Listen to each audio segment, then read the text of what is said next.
अस्सलाम वालेकुम। मेरा नाम रियान अतहर है और इस वीडियो में मैं आप लोगों को सिखाऊंगा प्रोग्रामिंग फंडामेंटल्स के अंदर फॉर लूप का complete concept C plus plus के अंदर। तो चलें शुरू करते हैं। सबसे पहले हम ये देखते हैं कि फॉर लूप जो है वो होती क्या है और इसकी जनरल फॉर्म वगैरह क्या है। तो फॉर लूप जो है ये लूप की एक टाइप है और इसके अंदर लूप बेसिकली क्या होती है। लूप ये होती है कि कोई भी काम आप मतलब बार बार करना चाह रहे हो तो आप मतलब उसको एक लूप लगा देते हैं। मतलब एक आप मतलब टर्म सपोज कर ले कि एक टर्म है लूप एक काम को बार बार करने के लिए जो कि यूज़ होती है। तो the general form of for statement is for initial statement, loop condition, update statement और उसके बाद स्टेटमेंट। इसके अंदर क्या है कि आपने एक इनिशियली एक वेरिएबल जो है एक उसको इनिशियलाइज करना है। उसके बाद फिर आपने मतलब अपने वेरिएबल इनिशियलाइज करना है और उसके बाद फिर आपने ये करना है लूप कंडीशन। क्या आपने कंडीशन लगानी है कि ये मेरी जो लूप है ये कब तक चले। ठीक है।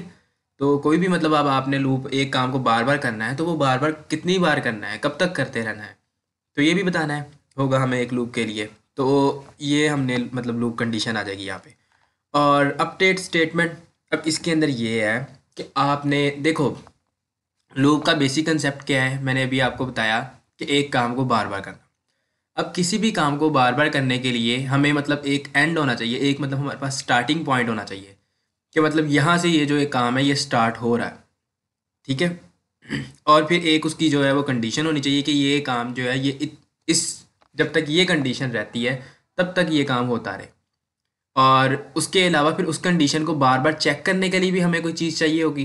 तो जो स्टार्टिंग पॉइंट है उसके लिए हमने इनिशियल स्टेटमेंट लगानी है कि यहाँ से मतलब हमें पता चलेगा कि यहाँ से लूप जो है हमारी वो स्टार्ट हो गई। उसके बाद लूप कंडीशन होगी और अपडेट स्टेटमेंट। अपडेट स्टेटमेंट जो है वो हर बात चेक करेगी थोड़ा सा जितना आपने काम की है या आपने मतलब 10 दफ़ा लूप चलानी थी। तो अब आपने स्टार्टिंग पे जो है वो एक वेरिएबल को 1 के बराबर रख दिया कि 1 से जो है वो स्टार्ट हो। और अपडेट स्टेटमेंट के अंदर वो जब एक दफ़ा आपका काम कर देगा तो फिर एक प्लस होना चाहिए ना। मतलब एक दफ़ा काम हो गया तो 0 से स्टार्ट हुई तो 1 हो जाए, फिर दूसरी दफ़ा काम हो गया तो 2 हो जाए। और फिर हर दफ़ा ये लूप कंडीशन को चेक भी करे कि 10 दफ़ा अभी हुई है कि नहीं हुई। तो ये तीनों चीज़ें जो है ये एक लूप के अंदर होती हैं और फॉर लूप के अंदर भी ये तीनों हैं। और ये फॉर लूप का मज़ा ये है कि इसके अंदर एक ही लाइन में है, मतलब फॉर लगाएंगे, ब्रैकेट्स आएंगी, ओपनिंग ब्रैकेट, क्लोजिंग ब्रैकेट, और सबसे पहले इनिशियल स्टेटमेंट होगी, उसके बाद लूप कंडीशन होगी और उसके बाद अपडेट स्टेटमेंट होगी। उसके बाद नीचे कर्ली ब्रैकेट्स होंगे, उसके अंदर स्टेटमेंट्स आएंगी कि आपने जो भी काम करवाना है बार बार। उसके बाद the initial statement, loop condition and update statement are called for loop control statement. कि देखें ये जो है initial statement, loop condition and update statement, ये तीनों जो हैं ये लूप को कंट्रोल कर रही हैं जैसा कि मैंने अभी आप लोगों को बताया। उसके बाद initial statement usually initialize a variable. अब देखें हम इनिशियल स्टेटमेंट के अंदर कोई ना कोई एक वेरिएबल ले लेते हैं, लेट से के इंट एक्स इक्वल्स टू 0। तो उस वेरिएबल को लेकर डिक्लेयर कर देते जो कि बारी बारी जो है वो चेक करता रहता है। वरना हम हवा में थोड़ी ना ऑब्वियसली चेक करेंगे, तो उसके लिए कोई ना कोई वेरिएबल हम यूज़ करेंगे। In C plus plus for is a reserved word. कि फोर जो है वो एक रिजर्व्ड वर्ड है। रिजर्व्ड वर्ड ये है कि जिस तरह से आपने किसी वेरिएबल का नाम रखना है, आप किसी वेरिएबल का कोई भी नाम रख सकते हैं, लेकिन आप किसी भी वेरिएबल जो है उसका नाम फोर नहीं रख सकते क्योंकि फोर एक रिजर्व्ड है। पीछे जो लाइब्रेरी है उसके अंदर फोर वर्ड रिजर्व्ड है। या आपने कोई फंक्शन बनाना है उसके अंदर आप कोई भी नाम लिख सकते हैं लेकिन उस फंक्शन का, लेकिन उसका नाम आप फोर नहीं रख सकते या उसका नाम आप रिटर्न नहीं रख सकते क्योंकि ये रिजर्व्ड वर्ड्स हैं।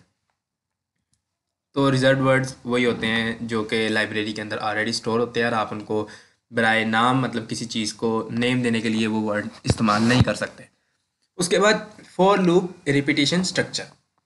कि अब ये आप लोगों ने फ्लो चार्ट्स पढ़े होंगे तो मतलब मैं फ्लो चार्ट के हवाले से आप लोगों को थोड़ा सा बताना चाह रहा हूँ कि बेसिकली काम किस तरह से करती है। ये देखें ये हमारे पास है स्टार्टिंग पॉइंट। स्टार्टिंग पॉइंट से आगे आएगा इनिशियल स्टेटमेंट। क्या है ये एक मतलब इनिशियल करेगा, एक वेरिएबल लेगा, उसको इनिशियलाइज करेगा, डिक्लेयर करेगा कि भाई ये यहाँ मतलब जो है कह लो कि ये स्टार्टिंग पॉइंट बताएगा। उसके बाद आप आगे आओगे और लूप कंडीशन। अब वो जो आपने स्टेटमेंट लगाई है, अब वो जो है इनिशियलाइजेशन, वो जो मतलब सिरा है आपका लूप का, तो वो कंडीशन लूप कंडीशन में आके चेक करेगा कि भाई जो भी आपने कंडीशन लगाई कि वो अभी लूप कंडीशन जो है वो ओके हो रही है कि नहीं। अगर तो वो ट्रू हो रही है, अगर वो लूप कंडीशन ट्रू हो रही है तो वो आगे जाके स्टेटमेंट्स जो हैं उनको एग्जीक्यूट कर देगा। यहाँ पे जो भी आपने स्टेटमेंट्स लिखी हैं, जो भी आपने वर्क करना है, जो भी आपने यहाँ पे प्रोग्राम लिखा है, वो सारा जो है वो एग्जीक्यूट हो जाएगा। और उसके बाद फिर आगे वो इनिशियलाइज वो जो है अपडेट स्टेटमेंट जो है ये उसके अंदर इंक्रीमेंट कर देगी, जो कि आपकी इनिशियल स्टेटमेंट होगी, जिससे आपको पता चलेगा कि ये काम जो है एक दफ़ा हो चुका है। यहाँ पे अगर ज़ीरो रखा था, आई इक्वल्स टू ज़ीरो रखा था, अगर आपने यहाँ आया उसने कंडीशन देखी कि आई इज़ लेस देन 10 होना चाहिए, अगर लेस देन 10 है तो काम करेगा। तो ज़ीरो जो है वो ऑब्वियसली लेस देन 10 है, तो वो ट्रू होगा। ट्रू होने के बाद यहाँ पे स्टेटमेंट में आएगा, और स्टेटमेंट में आके ये सारी जो है स्टेटमेंट्स जो यहाँ पे लिखी हुई है वो एग्जीक्यूट कर देगा। उसके बाद अपडेट स्टेटमेंट के वो ज़ीरो से उस आई को 1 कर देगा, कि मतलब एक दफ़ा काम हो चुका है, और फिर वहाँ पे वापस जाएगा। फिर इस तरह से बार बार ये देखें, अब ये इनिशियल नहीं दोबारा से करेगा, इनिशियलाइज नहीं दोबारा से करेगा, ये नीचे जाएगा, मतलब डायरेक्ट ही लूप कंडीशन में दोबारा से चेक करेगा। फिर करते करते जब यहाँ पे 10 आ जाएगा और आपने लिखा है लेस देन 10, तो 10 लेस देन 10 नहीं होता, तो फिर वो फॉल्स में चला जाएगा, और फिर आगे जाके अगर आपने और प्रोग्राम लिखा हुआ है तो वो एग्जीक्यूट हो जाएगा। उसके बाद ये एक एग्जांपल है, इसके अंदर है जी इंट सम इक्वल्स टू 0 और नम, कि मैंने दो वेरिएबल्स डिक्लेयर किए हैं, एक का नाम सम है, एक का नाम नम है। और जो सम वेरिएबल है उसको मैंने इनिशियलाइज करने के साथ साथ डिक्लेयर भी कर दिया ज़ीरो के साथ। और फॉर लूप के अंदर यहाँ पे मैंने नम जो है इसको 1 के साथ डिक्लेयर किए, और num is less than equal to 10, कि नम जो है वो 10 से छोटा हो, और num plus plus sum plus equals to num. अब ये देखें, ये इसके अंदर सिंपल सा एक प्रोग्राम है जिसके अंदर आपने कुछ नंबर्स को जो है वो सम करने के लिए ये यूज़ किया गया है। सबसे पहले आपने नम को जो है वो 1 रख दिया है, और नम जो है जैसा कि मैंने आप लोगों को बताया था कि आप एक सिरा जो है वो एक मतलब स्टार्टिंग पॉइंट जो है एक लोगे, तो नम जो है वो 1 से आपने जो है वो डिक्लेयर कर दिया। और जब तक नम जो है वो 10 से छोटा है या 10 के बराबर है, तो तब तक क्या हो, सम के अंदर नम प्लस हो जाए। तो मतलब अभी सम 0 है तो ये 1 है, यहाँ पे 1 आएगा, तो सम क्या है 0, 0 प्लस 1, सम के अंदर 1 आ गया। उसके बाद 1 प्लस 2 3 आ गया, 3 प्लस 3 6 आ गया, 6 प्लस 4 10 आ गया। इस तरह करते करते सम के अंदर बार बार वैल्यू आ जाएगी। Sum plus equals to num का मतलब है sum equals to sum plus num, मतलब सम के अंदर वो वैल्यू स्टोर हो जाए जो कि सम प्लस नम जो है दोनों को आपस में सम करके आती है। उसके बाद सी आउट कर दो सम ऑफ नंबर्स 1 to 10 इज़, के 1 से लेकर 10 तक नंबर जो है उनका सम क्या है। ये जो सम हम लिख देंगे, जो कि यहाँ पे वैल्यूज़ जो इसके अंदर बार बार हम ओवरराइट कर रहे थे, और जो फाइनल वैल्यू आई है वो इसके अंदर आ जाएगी, और वो फिर हम हैंडल हो जाएगा, प्रोग्राम ख़त्म हो जाएगा। मतलब आप लोगों को स्क्रीन पे शो हो जाएगा कि 1 से 10 तक नंबर्स का सम क्या होता है। उसके बाद आता है, ये देखें यहाँ पे हमारे पास है एक एग्जांपल मैंने और लिया है आप लोगों की बेटर अंडरस्टैंडिंग के लिए। अब इसके अंदर i इक्वल्स टू 1 है, i is less than equals to 5, और i प्लस प्लस क्या मतलब i को हमने इनिशियलाइज भी यहाँ पे इंट i होना चाहिए था, i के साथ इंट भी होना चाहिए था, जो कि इस i को डिक्लेयर करता, इनिशियलाइज करता। तो खैर वो पीछे लिखा होगा या फिर यहाँ पे होना चाहिए। उसके बाद सी आउट हेलो, ये इस तरह से चलेगा। सबसे पहले यहाँ पे आया, उसने देखा i1, अगली लाइन में आया, और हाँ उसके बाद फिर यहाँ पे आएगा कि i is less than equals to 5, कि एक जो है वो 5 से छोटा है कि नहीं छोटा, छोटा है। फिर नीचे आएगा, पहले इनिशियलाइज करेगा, फिर उसके बाद कंडीशन चेक करेगा, फिर नीचे आएगा। नीचे आने के बाद हेलो जो है ये प्रिंट करेगा, एंडल, एंडल क्या है आपको अगली लाइन में ले जाता है, अगली लाइन में जाएगा स्टार प्रिंट करेगा, फिर अगली लाइन में आएगा, अगली लाइन में एंडल से अगली लाइन में जाएगा, अगली लाइन से जाके देखेगा यहाँ पे काम खत्म हो गया, फिर ऊपर जाए, फिर यहाँ पे आएगा i प्लस प्लस में, तो 1 क्या हो जाएगा 2 हो जाएगा, 2 देखेगा लेस देन 5 है, फिर कंडीशन चेक करेगा, फिर इस तरह से करते करते ये बार बार जो है एग्जीक्यूट करता रहेगा। उसी तरीके से ही ये consider the following for loop for int i equals to 1, i is less than equals to 5, i plus plus, cout hello, और ये जो है दोनों सेम प्रोग्राम ही आई थिंक। अगर इसके अंदर कोई आप लोगों को चेंज नज़र आता है तो कमेंट सेक्शन में मुझे बताइए। उसके बाद आती है फेबोनाची सीरीज़। ये फेबोनाची सीरीज़ बेसिकली होती क्या है? फेबोनाची सीरीज़ ये होती है कि आप जो है वो दो नंबर्स को प्लस करते हो और वो अगला नंबर देता है, और फिर वो अगले नंबर और पिछले नंबर को प्लस करते हो तो अगला नंबर देता है। लेट्स से 1 + 1 इक्वल्स टू मतलब 2 आएगा। फिर आप 2 + 1 करोगे तो आपके पास 3 आएगा। फिर 3 + 2 करोगे तो 5 आएगा। फिर 5 + 3 करोगे, मतलब इस तरह से करते करते एक सीरीज़ आपने चलानी। तो अब फिबोनाची सीरीज़ को फॉर लूप से किस तरह से करते हैं ये मैंने इसके अंदर बताया। और हाँ, एक और बात, आप लोगों को हमेशा अपने कोड का ड्राई रन करना आना चाहिए। अब मैंने ये पता नहीं, ये जो है मैंने प्रोग्राम पता नहीं कब का बनाया हुआ, अभी मुझे देख के नहीं पता कि इसके अंदर क्या लिखा हुआ। अब मैं इसे देखूंगा, मैं इसका ड्राई रन करूंगा, मुझे समझ आ जाएगी, साथ साथ आप लोगों को भी समझा दूंगा। तो मेन बात ये है कि आप लोगों को आपके कोड का ड्राई रन आना चाहिए, ड्राई रन करना आना चाहिए, ताकि कोई भी प्रोग्राम आ जाए, किसी भी तरह का आ जाए, तो आप लोग उसको कर सको। ये नहीं कि जो एक दो टीचर ने करवाए हैं या जो एक दो आप लोगों ने एग्जाम्पल के तौर पे किए हैं, आपको सिर्फ वही आए और कोई दूसरा तीसरा प्रोग्राम जो है वो आपकी समझ में आए ही ना। तो इस वजह से आप लोगों को ड्राई रन करना आना चाहिए। खैर, अभी यहाँ पे फॉर लूप लगा दी और इंट प्रीवियस 1 = 1। उसके बाद क्या है, ये कॉमा लगा हुआ है। हाँ, एक और बात, अगर आप लोग ज़रूरी नहीं कि इनिशियलाइजिंग स्टेटमेंट के अंदर आप सिर्फ एक ही वेरिएबल को इनिशियलाइज करते हो। ये कॉमा लगा के मैंने दूसरे वेरिएबल को इनिशियलाइज किया जिसका नाम प्रीवियस 2 है और उसको मैंने 1 से डिक्लेयर किया है। उसके बाद फिर से कॉमा लगा के मैंने तीसरे वेरिएबल को डिक्लेयर किया है, इनिशियलाइज किया है, जिसका नाम काउंटर है और उसको 3 से डिक्लेयर किया है। उसके बाद फिर मैंने कॉमा लगा के करंट एक और वेरिएबल है जो कि 1 2 3 4 चौथा वेरिएबल है, और इसको भी मैंने जो है वो इनिशियलाइज किया और डिक्लेयर नहीं किया। उसके बाद ये सेमी कॉलम आ गया। सेमी कॉलम का मतलब ये है कि अब अगली चीज़ है, मतलब पहले मतलब हमारे पास है इनिशियल स्टेटमेंट, इसके अंदर जितने भी वेरिएबल्स आपने लिखने सबके दरमियान कॉमा आना चाहिए। उसके बाद सेमी कॉलम आ गया तो मतलब समझ लो कि अब अगला जो स्टेप था, अगली चीज़ मैंने आप लोगों को क्या बताई थी, कंडीशन। ये कंडीशन वाला पार्ट आ गया। फिर सेमी कॉलम आ गया तो फिर मतलब प्लस प्लस, मतलब इंक्रीमेंटल स्टेटमेंट आ गई। अब ज़रूरी नहीं कि एक ही कंडीशन हो, एक से ज़्यादा कंडीशंस भी हो सकती हैं। और ज़रूरी नहीं कि एक ही यहाँ पे जो है मैंने मतलब बस काउंटर को, एक ही वेरिएबल को मैं इंक्रीमेंट कर रहा हूँ, मैं एक से ज़्यादा वेरिएबल्स को भी इंक्रीमेंट कर सकता हूँ। तो अभी देखें, यहाँ पे मैंने प्रीवियस 1 को 1 से डिक्लेयर किया है, प्रीवियस 2 को 1 से किया है और काउंटर को 3 से किया है। अभी मतलब काउंटर का मतलब ये है कि काउंटर जो है वो मतलब मेरा जो है वो 3 है, तो मतलब 3 is less than equals to Fibonacci number के 3 क्या है, काउंटर में हमारे पास 3 है, is less than equals to Fibonacci nth Fibonacci के फिबोनाची नंबर जो भी उस वो हमें इंटर करेगा, वो जब तक जो है वो 3 से छोटा है तब तक जो है वो काम करे।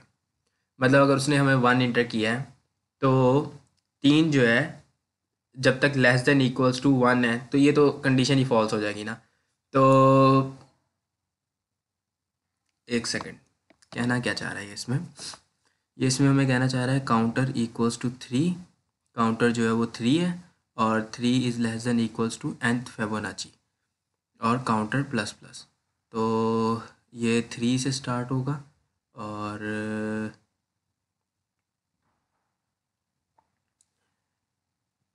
हाँ जी, ये इसके अंदर ना एक छोटी सी कोड के अंदर मिस्टेक हुई है। वो मिस्टेक ये है कि काउंटर जो है वो यहाँ पे अभी जो है हमारे पास 1 होना चाहिए था, 3 नहीं होना चाहिए था। तो ये एक छोटी सी मिस्टेक है।